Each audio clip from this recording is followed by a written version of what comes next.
আমাদেরকে ভাসিয়ে নিয়ে যেতে পারে। জো, আমরা কি করবো? আমি এটা ধরে এসেছি, তুমি এটা ঠিক আছে, ধরো। আমি তো দেখতেও পাচ্ছি না কোথায় যাচ্ছি। তো আমাকে ভাসিয়ে নিয়ে চলে যাচ্ছে। তুমি পারবে, পারবে।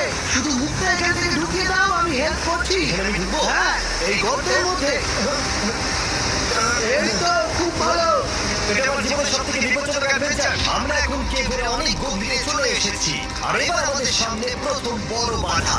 এখানে জলের একটা ঘূর্ণাবর্ত আছে, যদি তুমি এর মধ্যে পড়ে যাও তাহলে তোমাকে একদম নিচে নিয়ে চলে যাবে। মানে আমরা পড়ে গেলে মরে যেতে পারি। হ্যাঁ, মানে আমরা মৃত্যুর সাথে খেলা করছি। এটা এতটা বিপজ্জনক হতে পারে আমি সত্যিই ভাবিনি। খুব ভালো, এই তো। তাহলে কি আমার পায়ে হ্যাঁ, রাখবো? রাখো, রাখো। ঠিক আছে, এটা আমার ভাবনার থেকেও বেশি কঠিন ছিল। এই নদীটা কতটা শক্তিশালী, এই গোটা গেমটাকে তৈরি করেছে। কিন্তু মজার ব্যাপার হলো আমরা পাথরের মতো শক্তিশালী নই। আমি শুধুমাত্র মানুষের মতো শক্তিশালী। সৌভাগ্যবশত কাল এই অ্যাডভেঞ্চারে